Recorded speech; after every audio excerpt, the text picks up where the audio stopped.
जयपुर के मालवीय नगर से आपको बताएं कि यहां पर गोली मारकर और गला काटकर 2 बच्चों सहित मां की हत्या कर दी गई है। सूचना पर पुलिस के आला अधिकारी मौके पर पहुंचे हैं। मृतकों के शव भिजवाए गए हैं मोर्चरी में। इस वक्त की बड़ी खबर आपको दे रहे हैं। यहां गोली मारकर और गला काटकर 2 बच्चों सहित मां की हत्या का मामला सामने आया है। आला अधिकारी मौके पर पहुंच चुके हैं। जांच पड़ताल चल रही है, जानकारी जुटाई जा रही है। मौके से लाइव जुड़ रहे हैं मेरे सहयोगी सत्यनारायण शर्मा, उनसे जानकारी लेंगे। सत्यनारायण, यहां पर जो हत्या की बात सामने आई, गोली मारकर और गला काटकर 2 बच्चों और मां की, क्या जानकारी मिल पा रही है अभी वहां से?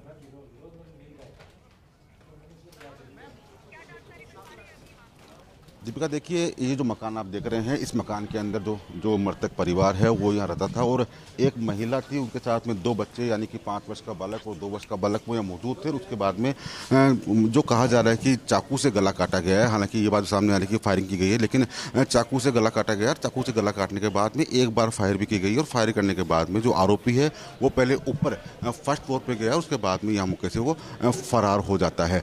बताया जा रहा है कि घटना के वक्त जो पति था वो बिल्कुल पास में रहता था, वो पास में काम पर गया हुआ था। वो तुरंत वापस यहाँ पर आया और सूचना पुलिस को दी है। देखिए, जो आलामात है घटना के, यहाँ पर जो मृतकों के शव थे वो यहाँ रखे हुए पड़े हुए थे और फिलहाल पुलिस के जो आला अधिकारी है मौके पर पहुँच चुके हैं। खुद डीसीपी ईस्ट ज्ञानचंद यादव भी यहाँ पर आ चुके हैं और अब कोशिश की जा रही है क्या कुछ ये पूरा प्रकरण रहा, इस पूरे प्रकरण की जांच की जा रही है। पुलिस के आला अधिकारी मौके पर पहुँच चुके हैं, एफएसएल की टीम भी मौके पर पहुँच चुकी है और जो मृतक है वो उसमें एक माँ है और साथ साथ उसका 5 वर्षीय पुत्र और 2 वर्षीय पुत्र दोनों यहाँ पर मौजूद थे। तीनों की यानी कि ट्रिपल मर्डर यहाँ पर किया गया है। इस घटना के बाद में पूरे सर क्या कुछ घटनाक्रम हुआ जानना चाहेंगे शुरुआती दौर में, क्या कुछ घटनाक्रम हुआ? अभी घटनास्थल से जो प्रथम दृष्टया लगा है कि एक लड़का है और उसने जो महिला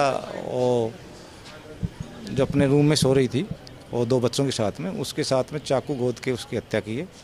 और जो महिला उस समय जब पुलिस लेके जा रही थी उस समय उसमें कुछ सांस थे, उसके बाद में उसकी भी डेथ हो गई। और अभी इस घटना का एफएसएल से मुआयना करवाया जा रहा है और घटनास्थल से साक्ष्य एकत्रित किए जा रहे हैं। सर, बच्चों की उम्र कितनी रही होगी सर? एक बच्चे की उम्र 3 साल, एक बच्चे की उम्र 5 साल है। घटना को पति घर में था या फिर वो परिजन वगैरह? अभी वो जानकारी प्राप्त कर रहे हैं, अलग अलग स्टेटमेंट आ रहे हैं, उसके बारे में जानकारी प्राप्त कर रहे हैं। फायरिंग भी हुई थी, फायरिंग की बात नहीं है? नहीं, अभी एक कार्टेज मिला है, वो फायरिंग डराने के लिए किया है, कैसे किया उसके बारे में भी जानकारी है। कोई ऐसा लग रहा है ये भी पूछ लीजिए, कौन है आरोपी और क्या मंशा, किस मंशा के तहत इस वारदात को अंजाम दिया गया है? तो उसके पर भी जो भी इसके लोग हैं उनके बारे में जानकारी प्राप्त की जा रही है। ऊपर जाने के बाद में आरोपी ने धक्का भी दिया, ऊपर से कूदा भी है वो उसमें उन कथनों पे अभी जांच चल रही है, वास्तविकता पता करने के लिए। ठीक, वास्तविकता पता की जा रही है क्योंकि इस पूरे घटनाक्रम के अंदर 2 वर्षीय और 5 वर्षीय बालक की मौत हुई है। वहीं उसकी जो माँ थी उसमें सांस बच गई थी, लेकिन वो भी जब अस्पताल ले जाया गया तो उसने भी दम तोड़ दिया। फिलहाल जो प्रारंभिक दृष्टया जो जाँच में सामने आया कि आपसी रंजिश इसके अंदर हो सकती है और वो आरोपी पहले इस घटनाक्रम को अंजाम देता है, उसके बाद में ऊपर से उसने पहले मंजिल से वो छलांग लगाकर मौके से फरार हो जाता है। फिलहाल इस पूरे जो मकान है उसको सुरक्षा के जत्न में लिया गया है और ये देखिए यहाँ पर पुलिस के जो आलामात अधिकारी हैं वो यहाँ पर पहुंच चुके हैं। कोशिश की जा रही है आरोपी को ट्रेस आउट करने, जिससे कि और यहाँ पर क्या सत्यनारायण आसपास में जरा देखिए, क्या सीसीटीवी कैमरे नजर आ रहे हैं? क्या उसकी सहायता से कुछ क्लू मिल पाए पुलिस को?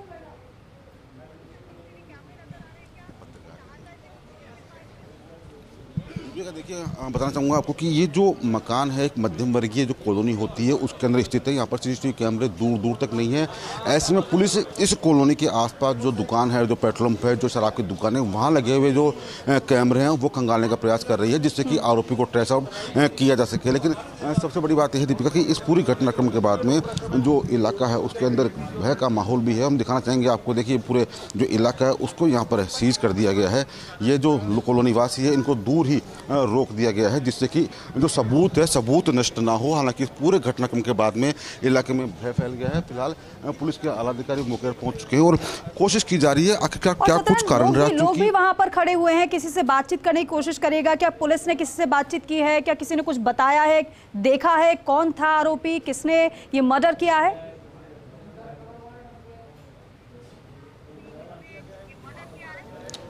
दीपिका, देखिए जो प्रत्यक्षदर्शी है, जो मृतका की सास है, वो अंदर बैठी है, उसको धक्का मारा गया है, आरोपी ने उसको धक्का दिया। तो ऐसे में जो पुलिस है वो महिला के बयान दर्ज कर रही है, क्योंकि इस पूरे घटना के अंदर ट्रिपल मर्डर है, काफ़ी संगीन मामला है। ऐसे में जो लोग हैं, जिससे कि सबूत अमिटे, लोगों को बाहर वहीं कोने पर रोक दिया गया है, यहाँ पर आने नहीं दिया जा रहा। और जो महिलाएं बैठी है, इनसे बात करने का प्रयास करेंगे। बता दी, क्या कुछ घटनाक्रम हुई थी, कुछ जानकारी है आपको, क्या हुआ था? यहाँ पे तो क्या नाम है, रहते हैं, मकान है घर का, वैसे कोर्ट में ये लड़की तो, और वैसे सही है, खूब अच्छे रह रहे थे। ऐसे पता नहीं क्या हो गया अचानक। गोली चलने की आवाज़ भी आई थी?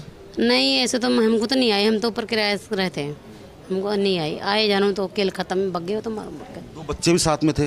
हाँ, 2 बच्चे हैं, पोता पोती हैं उनके। वो भी जो उसको महिला को मारी है ना, उसके बेटा बेटी हैं दोनों। उसके आदमी तो कामन पे गए, वही हैं, और उसकी सास थी और उसकी ननद थी घर पर। बस ये है। पूरा मकान इनका ही है, खुद का है? हाँ, खुद का ही है मकान। तो क्या करता है पति? पति वो नारियल पानी बेचते हैं और क्या नाम है, सब्जी बेचते हैं। सुबह जाते हैं बेचारे, जल्दी से खड़े होके नहीं, 5 बजे। सर, ये भी पूछिए कि मध्यम वर्गीय परिवार है, आपसी रंजिश की बात निकलकर सामने है, क्या किसी से कुछ समय पहले कोई झगड़ा हुआ हो, कोई विवाद चला आ रहा हो, जो समझ आ रहा हो, जिसकी वजह से, रंजिश की वजह से इस वारदात को अंजाम दिया गया हो?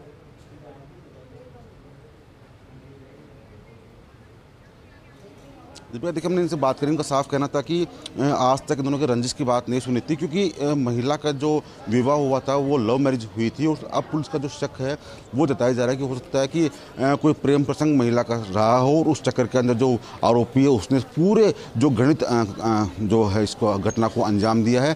फिलहाल पुलिस की प्राथमिकता ये है कि जो आरोपी है उसको पकड़ा जाए। ऐसे में करीबन 5 से अधिक टीमों का गठन किया गया है। एसपी खुद यहाँ पर मौजूद ज्ञानचंद यादव ने उनको साफ कहा कि हमारा उद्देश्य है आरोपी को गिरफ्तार करने का। सिंगल आरोपी है, पैदल आया था, अपने साथ हथियार लाया था। चूंकि गोली की आवाज़ नहीं आई है, लेकिन पुलिस को मौके से कार्टेज मिला है, गोली का खोल मिला है। दोनों बच्चों पर ताबड़तोड़ चाकू से हमला किया, उसके बाद में माँ का गला काटा, उसके बाद में मौके से जो ननद थी मृतका की, उसको धक्का दिया और ऊपर से कूदकर फरार हो गया। फिलहाल जो पूरा इलाका है, इलाके को लेकिन सवाल ये भी है यहाँ पर, जिस तरीके से आप बता रहे हैं कि एक अकेला एक व्यक्ति आता है, इस तरीके से वारदात को अंजाम दे जाता है, ऐसा लग रहा है कि पहले से ही परिवार जानता था उस व्यक्ति को, क्योंकि अगर जोर जबरदस्ती कुछ की गई होती, मारपीट की गई होती, तो बाहर तक आवाज आती लोगों को।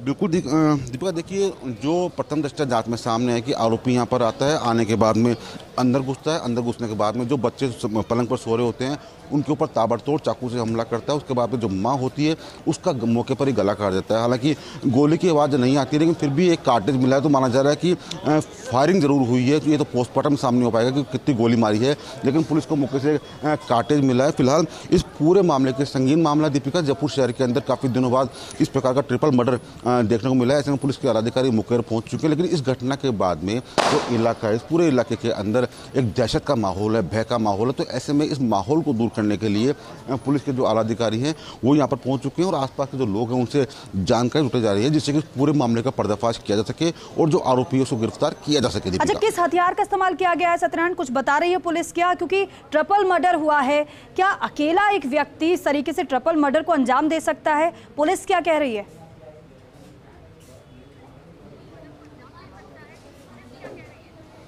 देखिए, जो प्रथम दृष्टया सामने बात आ रही है कि एक सिंगल व्यक्ति था जो इस घर के अंदर घुसा। घर में घुसने के बाद में उसने बच्चों को मारा, बच्चों को मारने के बाद में उनकी माँ को पारा, और माँ को मारने के बाद में जो बीच में ननद सामने खड़े थे उसको धक्का मारा। उसके ऊपर कोई हमला नहीं किया, यानी कि वो पहले ही ये तय करके आया था कि मुझे केवल इन तीनों जो 3 जान लेनी है, 2 बच्चे, एक महिला की जान लेनी है। अगर वो चाहता तो जो ननद सामने आई थी उसको भी गोली मार सकता था, उसके ऊपर भी हमला कर सकता था, लेकिन उसने ऐसा नहीं किया, बल्कि उसको धक्का मार के वो पहली मंजिल से कूदकर मौके से फरार हो गया। हो सकता है कि उसने आगे जाकर अपनी बाइक या कोई कार वहाँ पार्क करी हो, वहाँ से फरार हो गया हो, लेकिन फिलहाल मौके पर जो पुलिस के अलामत मिले हैं वो बताया जा रहा है कि आपने एक बात कही कि महिला को, दूसरी महिला को धक्का मारा, इसका मतलब महिला ने चेहरा तो देखा होगा?